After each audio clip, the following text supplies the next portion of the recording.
स्वयं नित्य निरंतर कर्मों के जाल को रच रहा है और अपने आप को बांध रहा है। आपको मुक्त होना है, बंधना नहीं है। जीव का जन्म कर्मों के अनुबंध से होता है, कर्मों के बंधन से होता है और उसको अपना ऋण चुकाना होता है। कर्मानुबंध ये बहुत सूक्ष्म विषय है।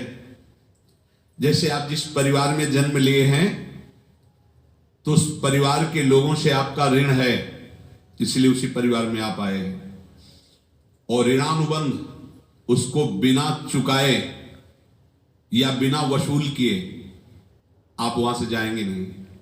आपको लेना है तो वसूल करना है और देना है तो चुकाना है। ये पूर्व के जन्मों से निश्चित किया गया है।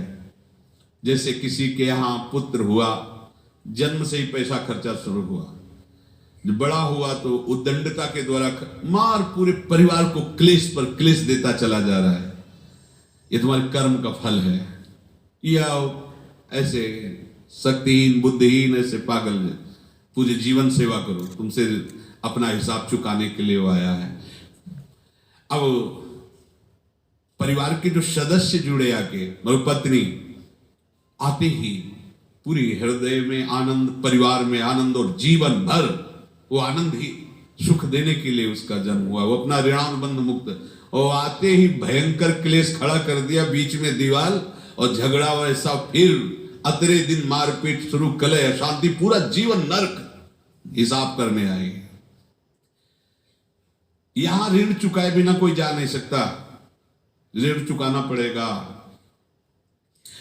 किसी का ऋण वसूल करना है तो किसी को ऋण चुकाना है, दोनों काम करने होते हैं। अनेक जन्मों में अनेक लोगों के साथ हमने जो बर्ताव किए हैं, अच्छे या बुरे, वो होंगे। अब किसी आदमी को हम जानते नहीं, अचानक मिला, अचानक टक्कर लगाओ, मार पीट गाली गुप्ता सब कर दिया, चुपचाप सह लो। क्यों? ये आपका हिसाब है, पूर्व का हिसाब। हमारा उससे कोई द्वेष नहीं, कोई संकल्प नहीं।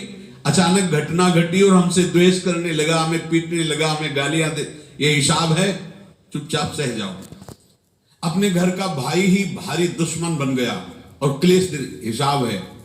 एक प्रभुदत्त ब्रह्मचारी जी की वाणी में पढ़ा था, एक महात्मा जी भ्रमण करते थे तो उस समय असरफियां चलती थी, मोहरे असरफियां, तो उनको भेंट में देते लोग। तो या तो ठाकुर सेवा में लगे तत्काल, या